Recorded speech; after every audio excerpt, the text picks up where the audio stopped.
আমাদের সংস্কৃতি, আমাদের সংস্কার সর্বদা থাকবে আমাদের সাথে। ভারতের মহান গ্রন্থ আর কাব্যের সম্পূর্ণ সংকলন। সাবস্ক্রাইব করুন তিলক। আপনি কি করে? নিজের বাহু দিয়ে উঠিয়ে কোলে তুলে? তো কি আমি নিজে আসিনি? তুমি আছো তো, অচেতন অবস্থায় ছিলে। ওর মনের কথা না জেনে, আর তাও নিজের এলাকায় এইভাবে প্রেমের ভাষায় বার্তালাপ করা উচিত হয় না। একে নির্জনতার অনুপযুক্ত লাভ ওঠানো বলে, আর এই কাজ কোনো ভদ্র পুরুষের করা উচিত নয়। আর এই কাজ মর্যাদাপূর্ণ। এর জন্য আমি আবার আপনার কাছে ক্ষমা চাইছি। দেখুন, আপনি আমার সামনে এরকম ভাবে হাত জোড় করবেন না। আপনারা আমার দিব্যি।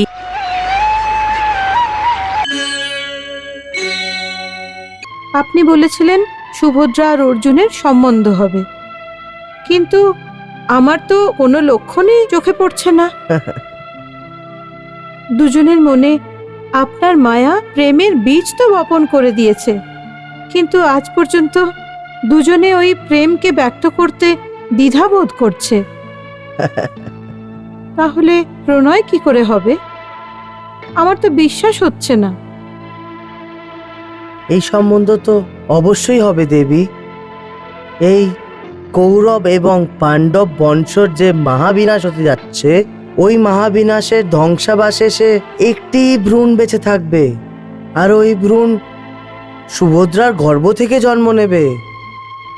এটাই বিধির বিধান দেবী।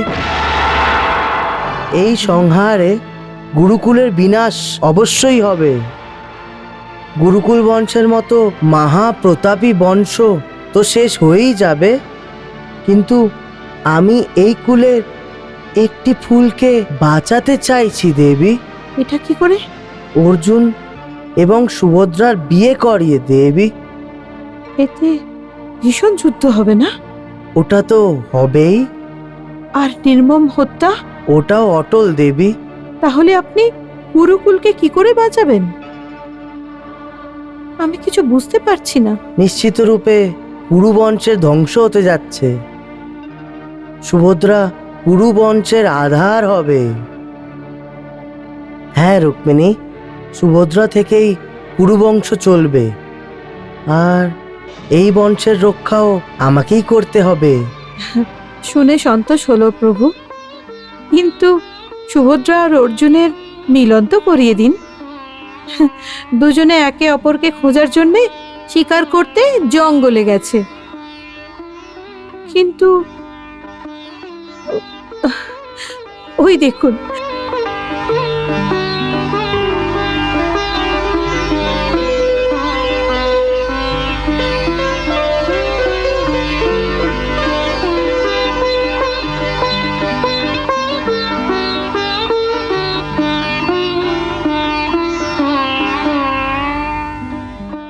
দেখুন, একজন পর্বতের এদিকে আর একজন পাহাড়ের অপর দিকে।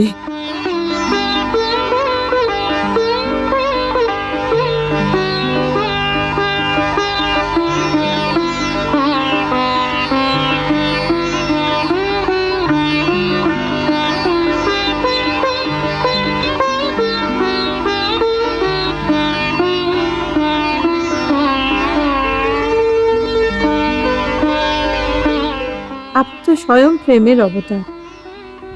এই দুজন প্রেমীদের উপর দয়া করুন, এদের নির্জন জায়গায় মিলন করিয়ে দিন প্রভু। তুমি চিন্তা করো না, দেবী যোগমায়া আমার সাহায্য করতে আসছেন।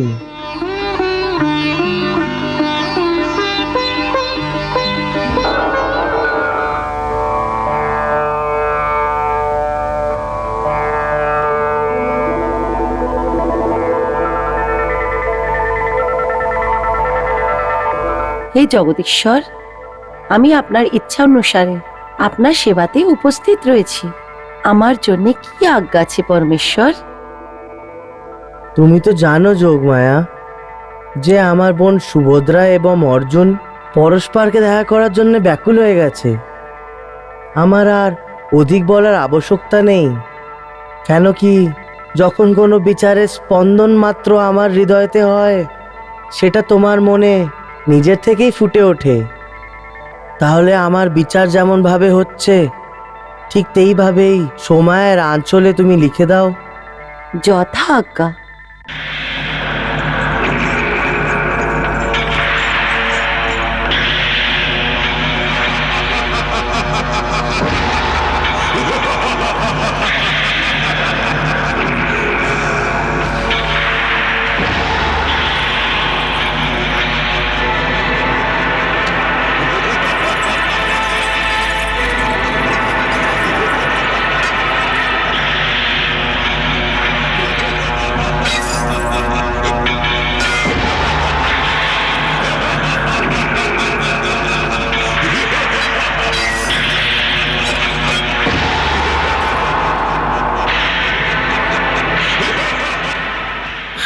বাঁচাও, বাঁচাও, আমাদের বাঁচাও, আমাদের কেউ বাঁচাও,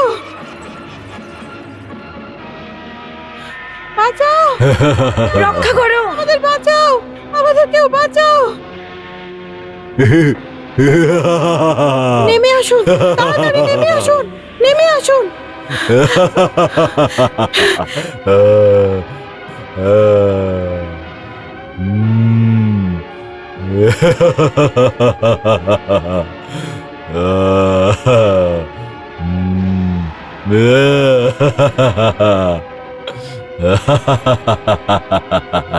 বাসুদেব, আমার রক্ষা করো দাদা। কৃষ্ণ, সুভদ্রা, পার্থ, পার্থ, পার্থ, বাঁচাও আমাকে। দাঁড়াও দুষ্টু, দাঁড়াও। যদি তুই প্রাণে বাঁচতে চাস তাহলে সুভদ্রাকে ছেড়ে দে। না, ছাড়বো না। যদি তুমি বীর হয়ে থাকো তাহলে সুভদ্রাকে বাঁচাও, আমি তো ওকে নিয়েই যাব।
পার্থ, পার্থ, পার্থ, আমায় রক্ষা করো পার্থ, পার্থ। সুভদ্রা, আমায় রক্ষা করো। সুভদ্রা, পার্থ, রক্ষা করো। সুভদ্রা, সুভদ্রা, সুভদ্রা।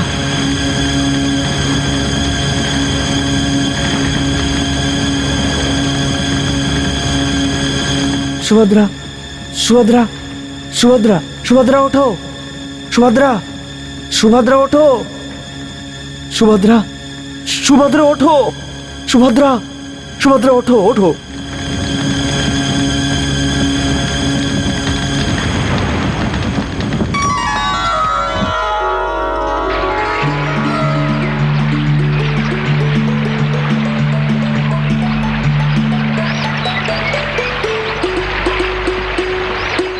সুভদ্রা,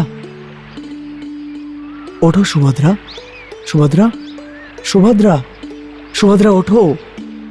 সুভদ্রা, সুভদ্রা ওঠো।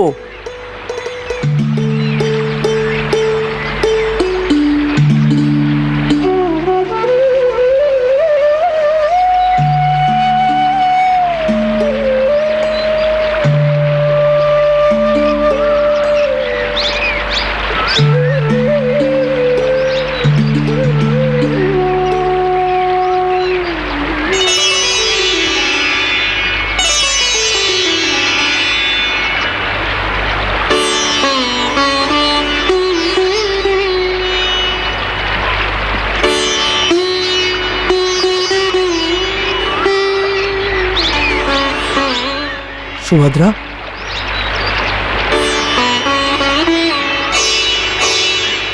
সুভদ্রা,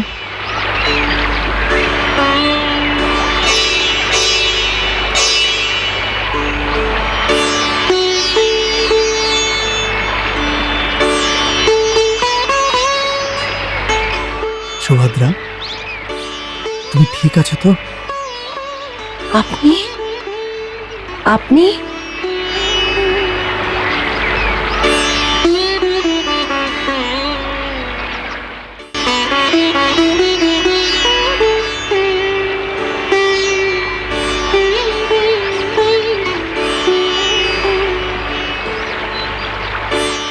এখন শুয়েই থাকো, তাহলে মাথা ঘুরে যাবে।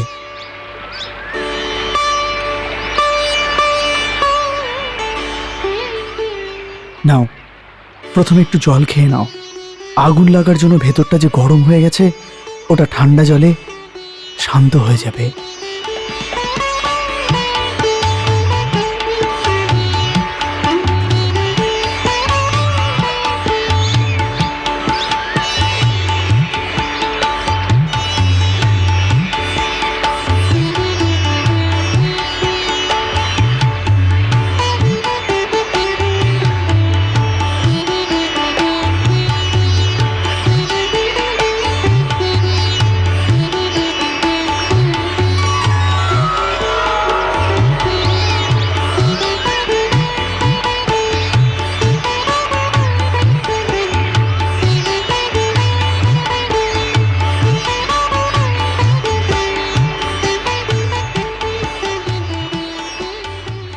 আমাকে এখানে কে নিয়ে এসছে? আমি আপনি? কি করে? নিজের বাহু দিয়ে উঠিয়ে। কোলে তুলে? তো কি আমি নিজে আসিনি? তুমি আছো তো, অচেতন অবস্থায় ছিলে। আমি আপনাকে অনেক কষ্ট দিয়েছি না? এটা কি করছো সুভদ্রা?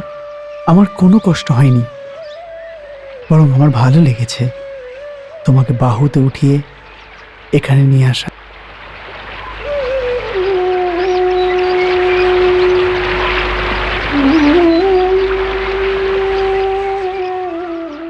আমার বোঝ ওঠানো ভালো লাগলো? আমার তো বোঝা বলে কিছু মনে হয়নি, শুধু একটি মাত্র স্পর্শের অনুভূতি হয়েছে। ওই স্পর্শ আমার ভালো লেগেছে।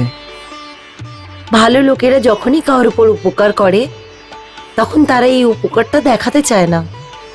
তাকে যার উপর উপকার করেছে তার জন্য যেন উপকারের বোঝ না মনে হয়।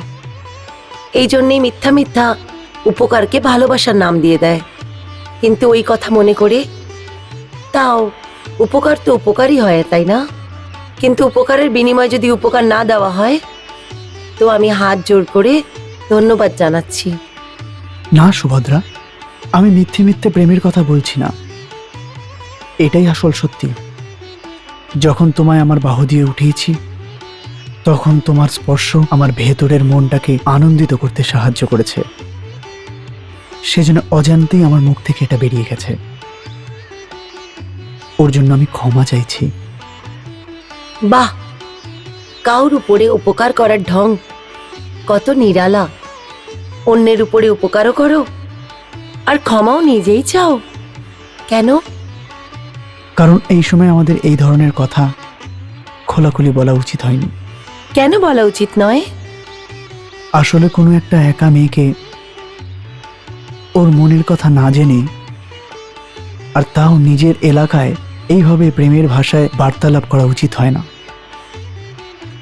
একে নির্জনতার অনুপযুক্ত লাভ ওঠানো বলে, আর এই কাজ কোনো ভদ্র পুরুষের করা উচিত নয়। আর এই কাজ মর্যাদাপূর্ণ, এর জন্য আমি আবার আপনার কাছে ক্ষমা চাইছি। দেখুন, আপনি আমার সামনে এরকম ভাবে হাত জোড় করবেন না। আপনারা আমার দিব্যি।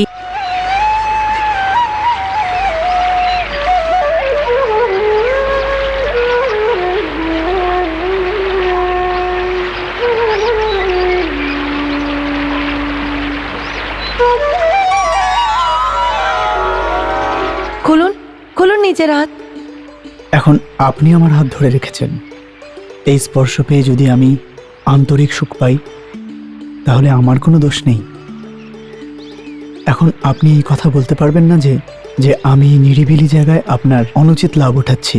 সত্যি সত্যি আপনি আমার এই দুর্বলতার লাভ ওঠাচ্ছেন। এই জন্যে আমি এখানে এক মুহূর্তও থাকবো না। এটা কি করছো তুমি? এইভাবে যদি নড়ো তাহলে ঘা আরো বেড়ে যাবে। শুয়ে পড়ো। আহা, আপনি আমার কথা শোনেন না। আমি এখানে শোবো না। শুয়ে পড়ো আমি বলছি। আচ্ছা বাবা, আমি বচন দিচ্ছি যে যে তোমার প্রত্যেক আজ্ঞা আমি পালন করব। এখন দয়া করে শুয়ে পড়ো আর আমাকে এই ঘাটা নিধন করতে দাও।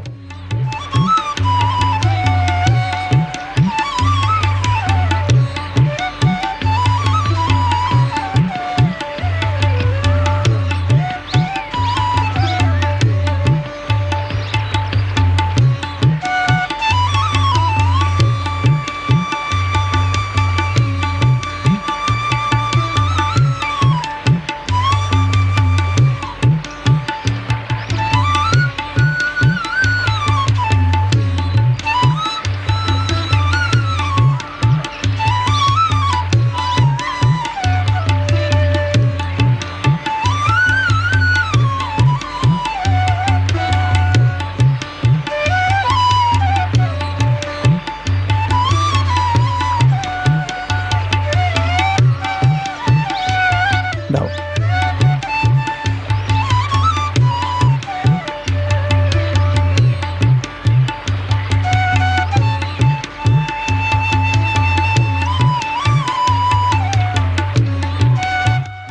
না, তো আপনার এই জড়িবুটির জ্ঞান কি করে এলো? এটা কি করে জানেন যে আমার ঘাটা এটা দিয়ে ঠিক হয়ে যাবে?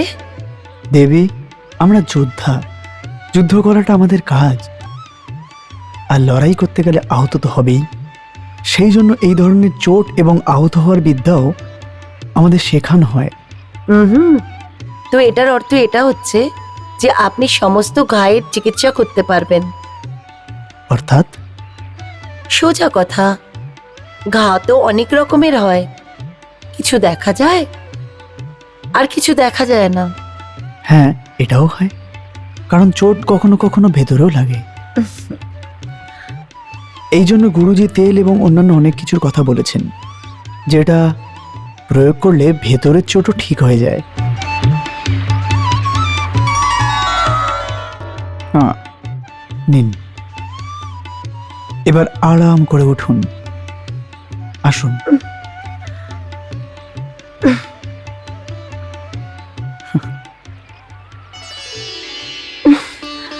আসুন।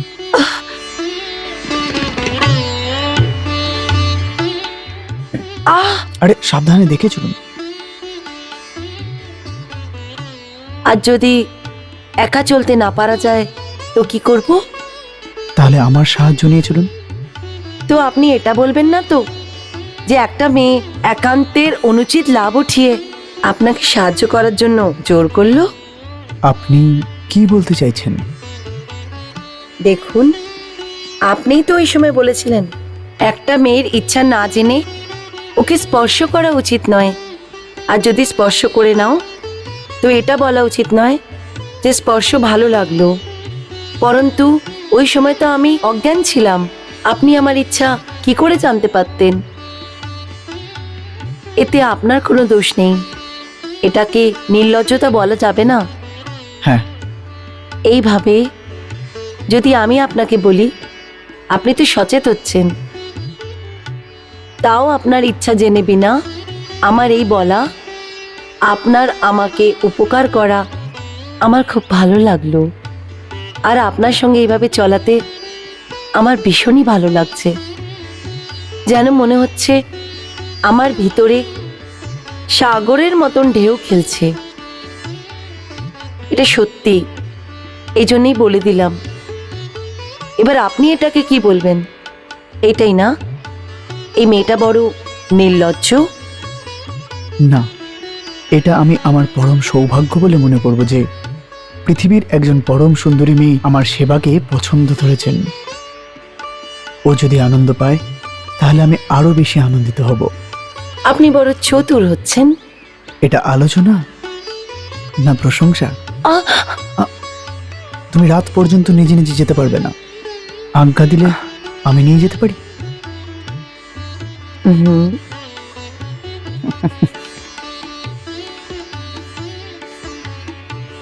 আমার প্রশ্নের উত্তর তুমি দাওনি। ওই কথার অর্থ কি ছিল? ওটার অর্থ হলো আপনি খুব খুব ভালো মানুষ।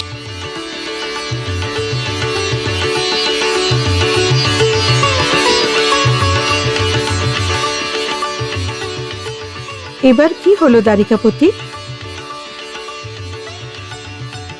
ওটাই যেটা হওয়ার ছিল। আমাকেও তো বলুন, কি কি হয়েছে? আরে তুমিই তো বলেছিলে যে অর্জুন পর্বতের এই দিকে আছে আর সুভদ্রা ওই দিকে, আর দুজনের মিলন কি করে হবে? তাহলে এটা জেনে নাও যে এবার অর্জুন এবং সুভদ্রা দুজনে মিলে গেছে। আর সুভদ্রা অর্জুনের জীবন ভরে সারথি হওয়ার জন্য স্বীকার করে নিয়েছে। আসো আমার সাথে।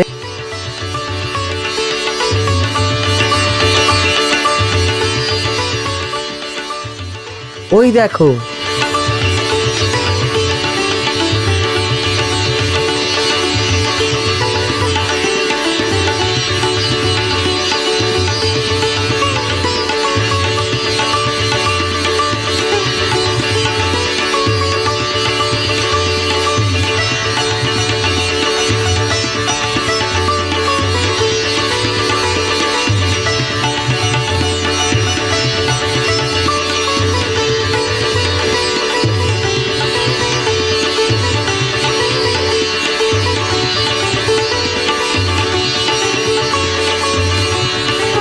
তো এটা হয়েছে, কিন্তু সুভদ্রা আপনাকে জিজ্ঞেস না করেই অর্জুনকে হ্যাঁ বলে দিয়েছে।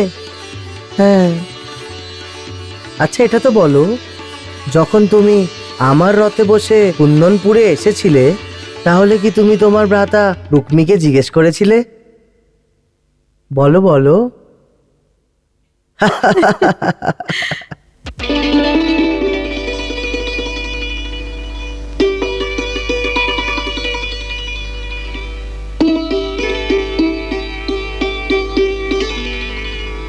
সুভদ্রা, হুম, ঘাতে কোনো ব্যথা হচ্ছে না তো রাজকুমারী? কি আপনার উপচারের উপর বিশ্বাস নেই? বিশ্বাস চিকিৎসার উপর আছে, আর আর আর আপনার উপরেও আছে রাজকুমারী।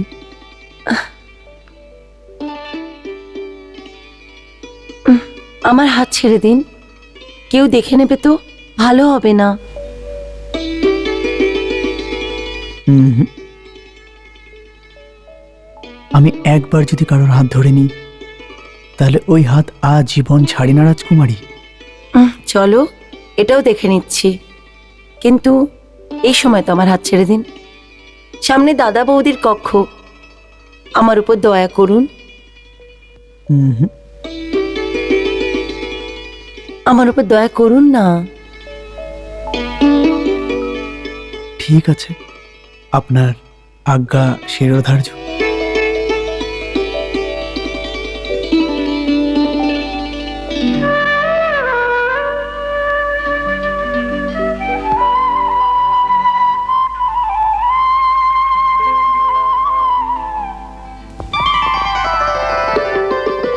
এসো অর্জুন, এসো সুভদ্রা।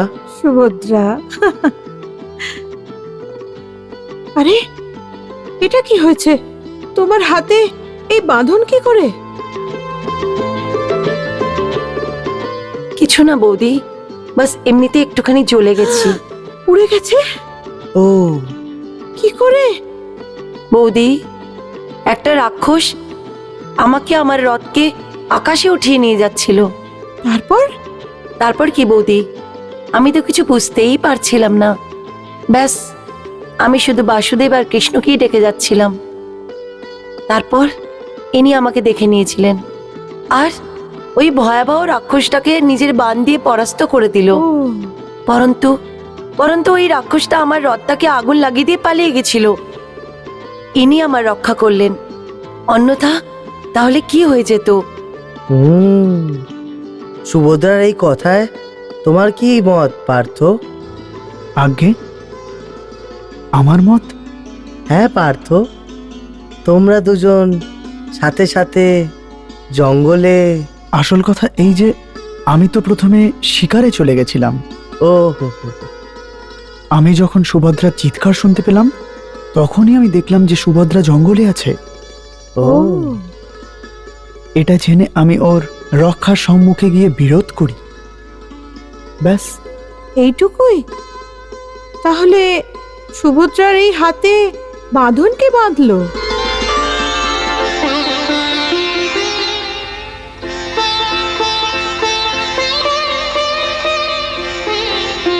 আমি